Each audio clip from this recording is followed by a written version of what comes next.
কে বলেছে হাদি মারা গেছে? কে বলেছে হাদি মৃত্যুবরণ করেছে, শহীদ হয়েছে? হাদিরা মরে না, হাদিরা বেঁচে থাকে যুগ যুগ যুগান্তরে, মানুষের অন্তরে, মানুষের হৃদয়ে। অবশ্যই হাদি ভাই বেঁচে আছে, তিনি আমাদের হৃদয়ের ভিতরে আছে। 18 কোটি বাঙালির হৃদয়ের অন্তঃস্থলে হাদি বেঁচে আছে। যেমন তিনি বলেছিলেন, বলবীর বল উন্নত মমশির। হাদি ভাই বলেছিল যে এমন বডি বানাই নাই যে বডি হারাম রক্তে বোনা, যে বডির জন্য আলাদা কফিন তৈরি করা হবে, তার থেকে বরং সামান্য একটি শরীর হালাল রক্তে তৈরি, আল্লাহ তাআলার রাহে, আল্লাহর দিকে ডেকে সামান্য একটা কফিনে আমাকে রেখে দেওয়া হোক। এরকমের চেতনা নিয়ে, এরকমের চিন্তা নিয়ে ইনসাফের রাজনীতি, ইনসাফের একটি দেশকে পরিণত করার জন্যে তিনি আমাদের কাছে স্মরণীয় এবং বিরণীয় অবস্থায় আছেন। তিনি রয়ে যাবেন আমাদের অন্তরে, অন্তঃস্থলে। সুতরাং আমরা যারা বলি হাদি ভাই চলে গিয়েছেন, না, হাদি ভাই হলো প্রখ্যাত একটি আগ্নেয়গিরি, যে আগ্নেয়গিরি বাংলার আনাচে কানাচে প্রত্যেকটি ঘরে তিনি পৌঁছে গিয়েছেন।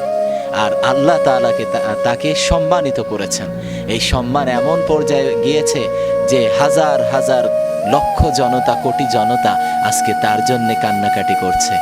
এমন শরীর, এমন মৃত্যুই তো আমাদের কাম্য। ঈর্ষণীয় একটা মৃত্যু তিনি দেখিয়ে গেলেন।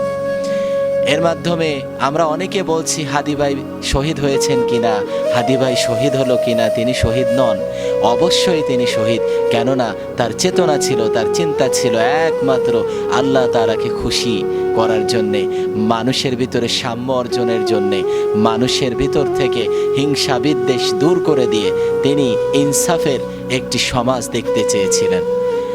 রাসূলুল্লাহ সাল্লাল্লাহু আলাইহি ওয়াসাল্লাম তো বলেছেন, যে ব্যক্তিকে অন্যায়ভাবে হত্যা করা হয় তিনি শহীদ হন। হাদি ভাইকে তো অন্যায়ভাবে হত্যা করা হয়েছে, তিনি তো কারো উপরে জুলুম নির্যাতন করেন নাই, তিনি তো চান নাই যে মানুষকে ক্ষতি করতে। তিনি বলেছিলেন যে টাকা পয়সা খরচ না করে, হারামভাবে কোনো কিছু না করে যদি 500টা ভোটও পাই, সেটাও তো আমাদের জন্যে বড় ধরনের সফলতা। 50 বছরের একটি রাজনীতি আমরা করব, কিন্তু আল্লাহ তাআলা তাকে নিয়ে গিয়েছেন। এই সমস্ত বীরেরা অবশ্য ক্ষণজন্মা, তারা সামান্যতম কিছু সময় বেঁচে থাকেন, কিন্তু রয়ে যায় আমাদের অন্তরে।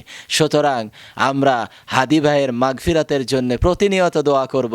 আর যারা হাদি ভাইকে হত্যা করলো, হত্যার ষড়যন্ত্র করলো, অবশ্যই বাংলার মাটিতে তাদেরকে হত্যা করে তাদের বিচার ফয়সালা ওই শাহবাগের প্রান্তরে তাদেরকে ঝুলিয়ে দিয়ে আমাদের অবশ্যই এই বিচার কার্য অনুষ্ঠিত করতেই হবে। যদি হাদি ভাইয়ের বিচার না হয়, এই সমস্ত বীরেরা আর জন্মাবে না।